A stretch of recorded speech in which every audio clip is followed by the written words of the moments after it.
In the ever changing world of the Delphi murders case, well, there's more ever changing going on as we continue to wait to see what exactly is going to happen with Richard Allen, with his attorneys being withdrawn from the case last week. He's still sitting in a solitary confined jail cell in a prison, waiting to see what exactly is going to happen. As certainly this will delay anything further in the case for quite some time. Joining us to discuss, Neama Rahmani, former federal prosecutor. Neema, it's been very interesting. It seemed last week there was a lot of pressure from the judge to his defense saying, time to go. And we've talked about that a little bit. Can you expand on that a little bit about what would have likely happened in closed chambers there, where his attorneys were essentially kind of forced out after some of those leaked documents? Well, ultimately, it doesn't matter if it's the lawyers themselves or their staff. I mean, the buck stops with them. They are Yeah. responsible for the conduct of, their employees and folks that have access to evidence that's subject to a protective order, evidence that may have even been under seal. It can't be leaked to the public. And now Richard Allen has a direct claim against his lawyers for either malpractice or a civil claim. I mean, at the end of the day, it's hurt his case. The reason the defense doesn't want this information out there is that it can taint the jury pool. So when your own lawyers are allegedly responsible for something like this, Richard Allen has a claim against him and there's an actual conflict. So that's why the judge says, hey, you guys got to get off. There has to be new counsel.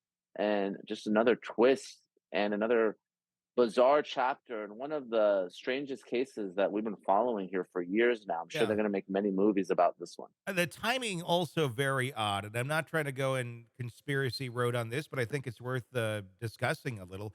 The fact that we were about to likely get to a Franks hearing, and there was likely going to be some not too good information coming out against Tony Liggett and some of the people on the police force there, as far as lying about evidence, and we'd been talking about that up until now. It seems we're just about to get there, then suddenly Yeah. this.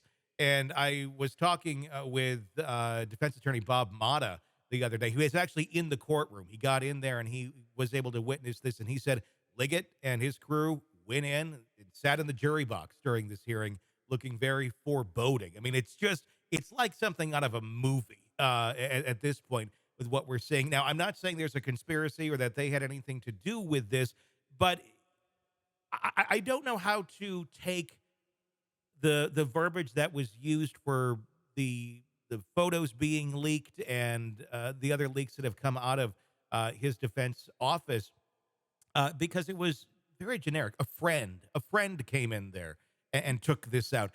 Does that not strike you as a little bit odd or suspicious, or is it a friend that knew maybe they could make some money somewhere if they leaked this? Is that a common thing that one deals with in the world of law? I mean, obviously there'd be certain cases where people would have a motive to do so, but I mean, is it common in any way, shape, or form? It's not common, Tony. And, if you're a doctor or you're a lawyer and you have access to confidential information, and it's your job to keep that information confidential. Now, obviously, we know that hacks happen and leaks, and we have all gotten emails, saying that, your personal information has, been unlawfully accessed. So, it happens. Obviously, this is a unique case in that we're dealing with a cold case that really took a twist when Richard Allen was arrested in general. And obviously, the whole Odinism thing and these allegations against law enforcement officers and correctional officers. And now you have, reportedly a friend or a series of three people who access this material, one of whom is dead Yeah. because of a suicide. And yeah, I mean, people are asking questions like, how did this happen? And who's really responsible? I mean, but at the end of the day, whether it's something to, um, discredit the defense lawyers, or it's just good investigative work by podcasters. At the end of the day, there's a problem here between the lawyer and the client, and to protect the client, even though the client may and probably does want to keep his defense team, the judge really has to appoint a new lawyer because, look, if Allen's convicted, he's going to want to point the finger at his current lawyers. I mean, that's just going to be a claim right there. Mhm. So he needs to preserve that claim, and the only way he can do so is by having a new lawyer. Is that what is best for him in your opinion at this point? Of look, they took you down this odinous route already.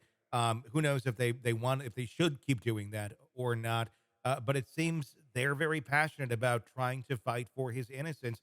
And granted, if you know the lead lawyers and such really had nothing to do with this leak, um, they really seem to have his best interest at heart. But yeah, if the office can't seem to maintain the leaks from getting out, that certainly is a big problem.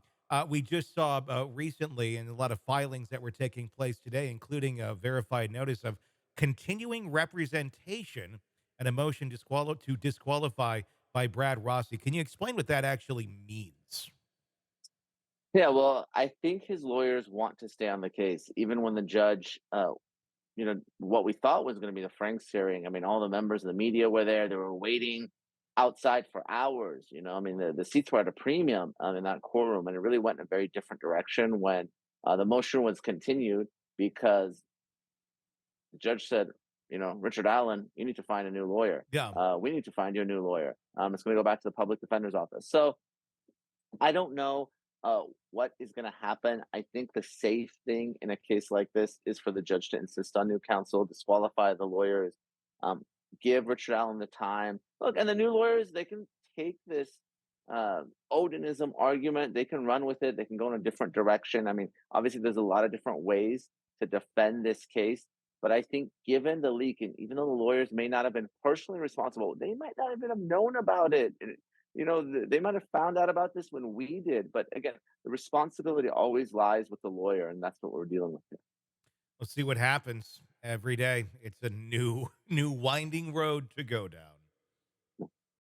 Hey, it's Tony Brueski. If you want more of our interview with our guests, be sure to check out our podcast, Hidden Killers with Tony Brueski. Just search that wherever you download podcasts and press subscribe. Also, you can check out our YouTube channel for the full video version of the interviews as well, under the same name, Hidden Killers with Tony Brueski. Check it out, subscribe, binge, and enjoy. Thanks for watching.